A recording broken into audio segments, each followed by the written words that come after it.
Hello, everyone, and welcome to the last episode of the year for Outside of the Box. And once again, I am joined by Ashley. As everybody may know, last time we talked about the Boxy nominees, and now we're going to talk about the Boxy winners because it's pretty exciting. We had a record number of votes, 550 votes, which is a lot. And it was crazy the way that the races kind of got into at the end, where there were a number of super close ones.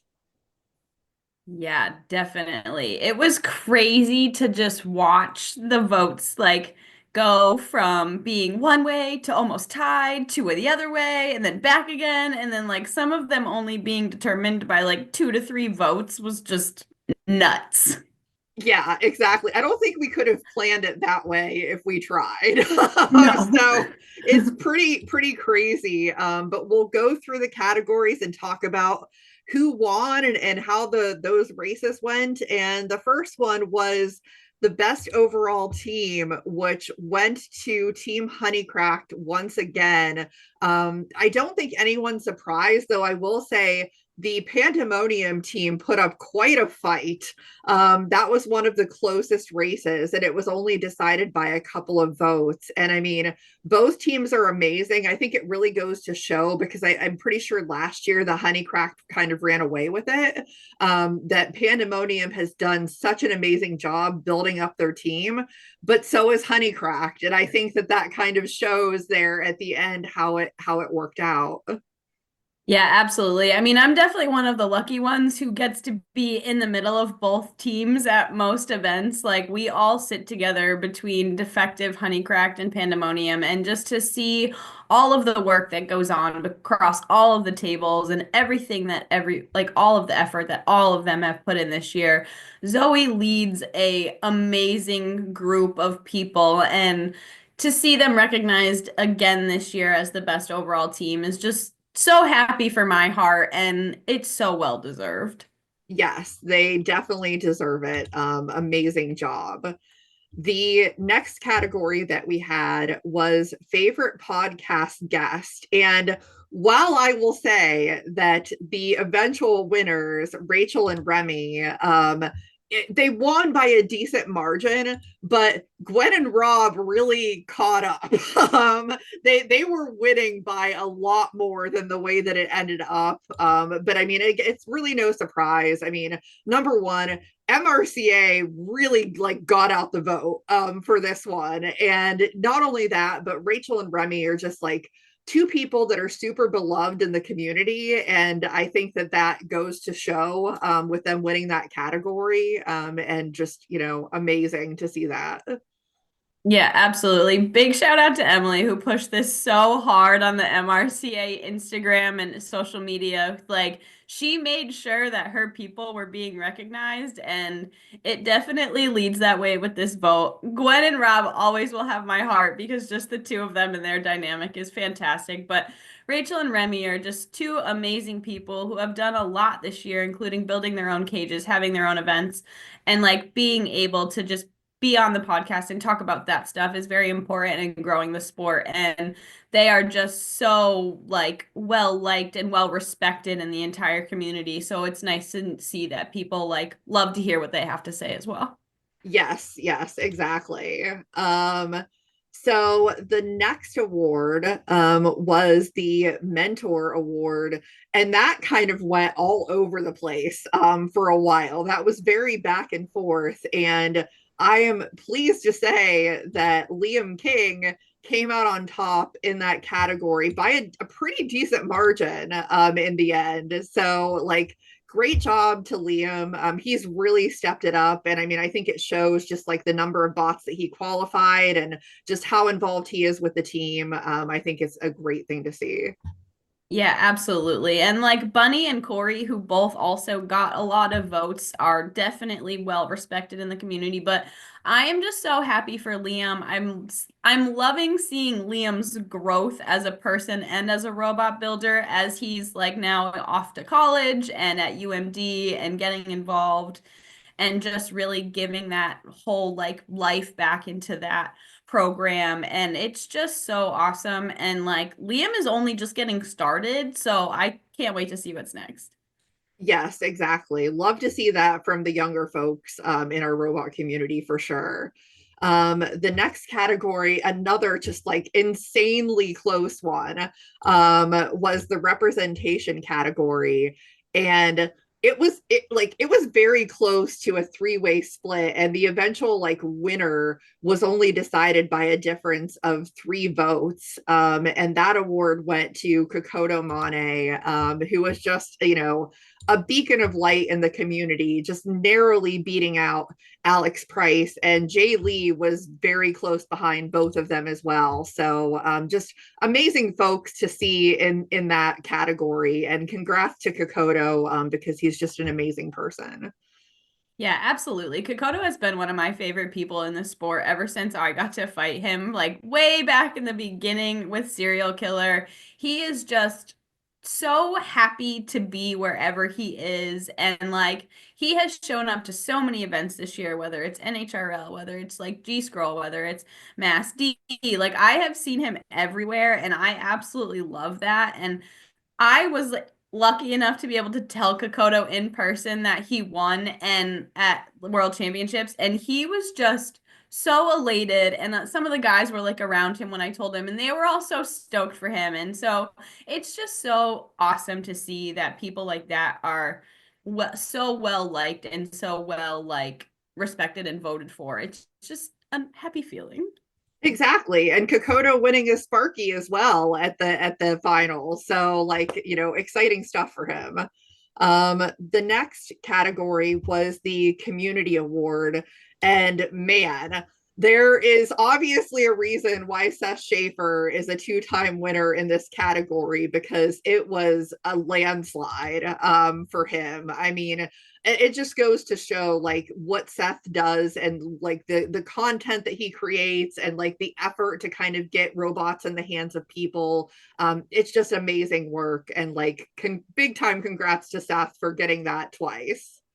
Yeah, absolutely. And he just hit what, 10,000 subscribers on his YouTube channel. So he was doing a big giveaway. Like he is out there, he is in front of the community, he is involved in so many different ways. Like at Boxomania, he had SSP kits and kids were driving them. And he is just there to help people learn. And I'm so happy that his business has grown so much that he is able to put that full-time effort into it. And it's truly showing across so many levels of the community.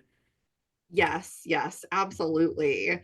Now for one of our more fun awards, the Robot Style Award. Again, I would say pretty big landslide. That the winner in that category was Pepe Sylvia, which I mean is both just like a fun and also scary design. Like it's fun to see, but also if I was the opponent, I would be like, please don't come near me. So awesome to see Pepe win that. Yeah, absolutely. I mean, I remember when Pepe first debuted and we were all like, what is that? And then it just kept getting better and scarier and more destructive. And it was just like, okay. But then it just came out with different colors. And you were like, whoa, okay, Luke, like I see you. This robot is awesome. And I'm so glad that so many people feel that way. Yes, very clear that they do. Now, the next award was another one of those that just really back and forth a lot. And that was the most destructive award. As we mentioned in the last video, none of these were nominees last year. These were all new nominees in that category. And in the end, it ended up being Mako taking away the win. And I think that it's funny because that was decided like prior to finals happening, and you saw like Mako's continued path of destruction at finals. It's one of those robots that one hit and your robot could be up in smoke.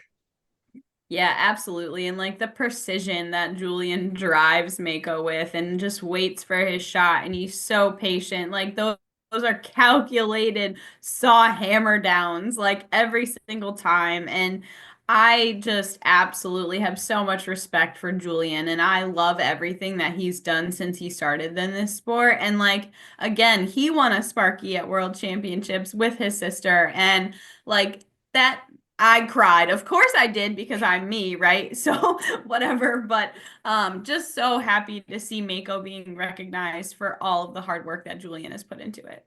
Yes, very much deserved. And the next award, again, another one of those that I think was won by a fairly large margin, for best event organizer. And again, it's that MRCA vote getting out there, for Casey Jeremiahson. I will say it was crazy because we did have a tie for second place, between Jason Rogers and also Brandon and Sarah from Mass D. But Casey really pulled home the victory, and it's one of those. He's such a like he's not out there, like he's not putting himself out there intentionally. He just kind of does the work, and like so many people benefit from everything that he does, and definitely he deserves it. Yeah, absolutely. And Casey's like kind of within my little inner circle of builders. And even in like Discord and stuff, he'll go silent for like a really long time. And you're kind of like, oh, I wonder what Casey's up to. And then like all of a sudden it's just like posts of like, oh, I built this cage. Oh, I did this. Oh, this is live. Blah, blah, blah, blah, blah. And you're like, okay, Casey, like you're just doing your thing, like with everything he's done with Robot Smashing League, everything he's done with MRCA. Like he is out there. And not to mention, they just had their third baby. So like they have a like a family at home that him and CJ are raising, but he is still out there and he is still putting so much work into the community. And I'm so glad that Casey is recognized because he's someone we don't get to see a lot anymore because of how busy he is, but he's someone that I've always respected for a really long time. And so I'm glad that other people see it too. Yes, for sure. So the next category was best ant weight robot. And my goodness, 42.9% of the vote um, went to Mud Skipper.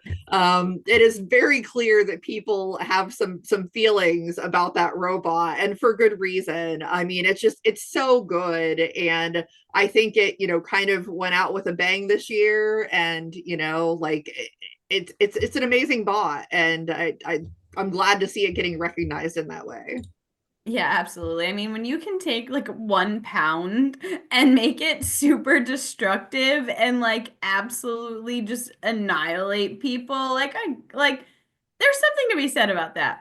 Antweights, while they're cute and adorable, are also very small and very hard to work on. And so to be able to create something that moves that energy so effectively and is just so fun to watch, like you can't get much better than that, and people love them. Yes, they definitely do. So the next category was best new battle bot, and Ashley, I know that you were sad about the result on this one. However, Manta did win with 34.4% of the vote, and I mean, really, like, despite the fact that you have other allegiances, like Manta is just one heck of a robot. I mean, I personally, because I love that style of robot in general, I would not be surprised if, BattleBots does like an actual tournament and everything, and like Manta wins the whole thing. It's just that good. Yeah, no, I mean I agree with the people, right? And I mean I don't ever because magnitude is forever first in my heart and like whatever, but it's fine. I get why people like Manta. It's so destructive. I mean, we got to fight it at Robo Games and stuff like that. So like I get it. I understand. They're very nice people. They're doing fun things. They're building a destructive robot, and I'm happy for them. That's the best Ashley can give on that one. Trying. Then the next category, also extremely insanely close, was the one shot award for best hit. And Pepe Silvia's hit on Vorion beat out Beetlejuice's hit on Sombra by literally 5 votes. It was very close. I mean, they were both amazing hits. They're both very destructive robots, but Pepe did win that one again in the end. And I'm sure Brandon still talks about it. So I think Vorion like understood what was going on there. Yeah, absolutely. I mean, all of these were just incredible one shots and just so much destruction and so much power and such a crazy quick hit in most cases. And so it was really cool to see what people liked, and it was close. I don't think anybody really was out of the running at any point in this match. So, like, happy for Luke, sad for Brandon because unfortunately it was against Vorion, but good for both of them for being able to put on a show and really like give the viewers what they want to see, which is destruction. Yes, that is definitely the case. And then the last category that was voted on was one that there was much debate involving one of the nominees, as to whether they wanted to win or not. And amazingly, this category came down to a tie for the Clutch Builder Award. I still don't think Ethan believes that it was actually a tie, but it was. Sorry, Ethan. You won whether you want to or not. So it was a tie between Ethan Shipley and Jaron Liebsen, both incredibly deserving of the award. I mean, they both do so much, whether Ethan believes it or not. I'll just add that. But yeah, they ended up tying, so yes, they do both win. Yeah, of course. I mean, this is like the bittersweet ending that my heart needed was for these two to tie because I didn't know which way to go. Everybody in this category is so helpful and such a presence in the pit, and I'm so happy that both Jaren and Ethan are recognized and held in that same regard, whether Ethan will agree with it or not. And like when I got to tell Jaren, he's like, "No way," and I'm like, "Yeah, yeah, uh-huh." Like it's a tie. It is how it is. Like both so deserving, both just continually working hard, and like Jaren's even out there right now helping people in the pits this weekend. So they're just so both deserving of this tie, and it just brings me joy that Ethan, you won. I'm sorry. Yes, Ethan, if you want to blame anybody, blame Emily. Let's be real. So sorry, Emily. Sorry, Em. um so those were the voted on categories, but as you may all know, we have a couple of awards that we do that are not voted on, that are just decided by us. And one of those awards Ashley didn't decide last year because she was the recipient of that award, so she had no say in the matter. But that's my Golden Mike Award, essentially for like, somebody that does, podcasting, commentary, whatever in combat robotics, that does just like a phenomenal job at growing the community and getting information out there about combat robotics. And this year's winner is Sterling Brown with the Combat Collective, which, I mean, it's so insane because I know that the channel's been around longer, but I feel like especially in the past year, there's just been a lot of content, kind of getting on top of every NHRL event and having like preview shows and stuff like that, talking about like the bots that may do well and everything, and just like such a big presence compared to like the channel has grown a lot, I think, in a pretty short period of time. So I mean, hats off, because that's typically not the type of stuff that I do as far as talking about like bot strategy and like who's going to win. And I think it's really cool content to get out there and stuff that people definitely want to hear about and see. Yeah, and not to mention, he drove a robot from Texas and competed at NHRL. Yes. So, like, you're doing big things, and we love to see it. And I was so happy that I got to have a say this year because last year I was taken by surprise. So, congratulations. You are so deserving of the Golden Mic, and everything that you are bringing light to in the world of combat robotics is just so important. And please keep growing. Please keep doing it. You're very much appreciated. Yes, yes, exactly. I think everybody that like does this sort of thing brings something different to the content. And so like more of it is always welcome. And then the final award, I know like Ashley and I are both emotional about this. But I was so excited. So last year I did essentially like what I called it like the Spirit of Combat Robotics or the Heart of Combat Robotics Award. And the recipient last year was Tom Farkas, because I mean, Tom, as we all know, is just somebody that's like so enthusiastic about the sport and just really like involved and like helping people and just an amazing person in the community. And so this year we wanted to give the award to Mr. Johnny Sumpas, who is just he's an amazing person. Johnny is just an amazing person. He is so like advanced beyond his years and like just the way he conducts himself and stuff like that. And I could not be happier to give it to anyone else. So Okay, I'm gonna try not to cry here, but Johnny, I'm so proud of you. Um, Everything you do for the community is seen, it's heard. Like, you are so respected, and at such a young age still to be able to be that leader in the pits is so important and so just amazing. And oh, damn it. I love you to death, and I know that the community feels that way. So for you to get this award is both very special to myself and Christine, and you are so deserving of it. And we love you. yes, exactly. Ashley and I will be your adopted moms forever. So But your real mom is cool too, and we love her. We love her and your sister and your whole fam. Like, they are just amazing people, all of them, and they raised a truly amazing son. yes, exactly. And apparently Jameson Go's mom also wants Johnny to be her My son. God. So Okay, Jameson Go's mom is adorable. Side note, if you didn't get to meet her at World Championships, like, his parents, awesome.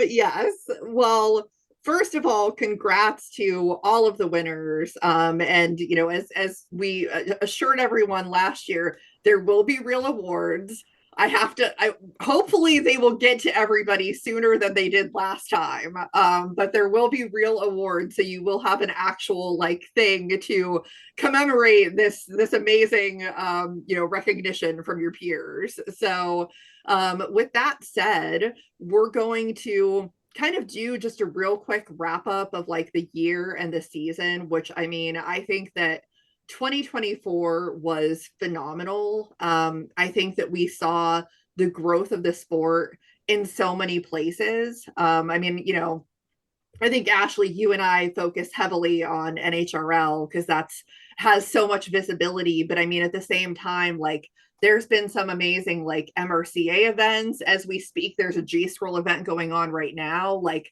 there's so many places in the community that are really building up. And I think that that's so exciting to see because we need more events, more volunteers, more people getting involved in this. And like this is obviously the best way to do that. Yeah, absolutely. I mean, this year has just been absolutely incredible from every different aspect. I mean, I don't even know how many events this year. I haven't counted, and I will at some point, but from MASD to G Scroll to like Motorama, NHRL, this sport is growing, it's expanding, it is getting traction. Like, so many people are out there bringing this sport to light, and it is so important. And like, if this is where we're at in 2024, like, I can't wait to see what's next for 2025. And like, we're seeing design rules and things like that that are changing, that are going to continue to evolve the sport. Like, goodbye mini bots, I love that for 2025. Like, I cannot wait to see what people do when they put all that weight and all of that back into one robot, because I think we're going to see some really cool designs come out of these changes that are being requested from certain aspects and things where, obviously other smaller competitions will still have their general rule sets, but on the bigger scale, there are changes and we are evolving, and it is so fun to watch. And it's just going to be really cool to see what's next. Yeah, I'm very, very excited for it. Hoping to get out to more events this year than I did last year. Unfortunately, I really only made it out to like 2 events, which was kind of sad, but hoping to change that this year and maybe have an event in Indiana near me, maybe, probably. We'll see how that goes. But yeah, I think it's been an amazing year. We've seen so many competitors grow in the sport, and just kind of not necessarily come out of nowhere, but like really hone in their talent and just become probably so much better than they even thought that they could be. And I think that that's an amazing thing to see, and that's something we'll continue to see in the new year that I'm really excited about. But as a side note, for this channel, I still have to kind of see what my 2025 looks like in terms of content. But the best thing that you can do is go ahead and hit that subscribe button right now. We are very close to 1,000 subscribers. And as I have said before, I will give away a full ant kit. This is not Guys, a I gotta win. Come on. We're almost there. Yeah, I will give away a whole ant weight kit from Palm Beach Bots. The whole thing. It comes with all the things, and you can build your own working robot and go and compete with it as soon as I hit 1,000 subscribers. So the sooner I do that, just find like 60 of your friends and be like, yo, subscribe to this channel. It's free, it's easy. Just do it. Just do it. Just do it so I can win. I'm just kidding. I would never actually want to win because that's not fair, but I do want to get to 1,000. So let's do it. Yeah, exactly.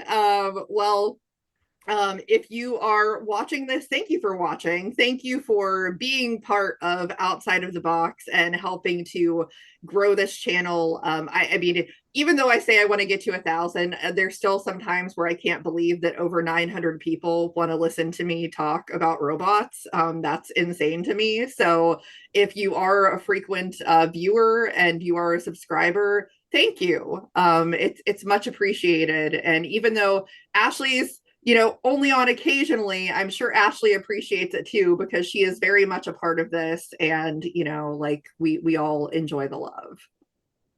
Definitely.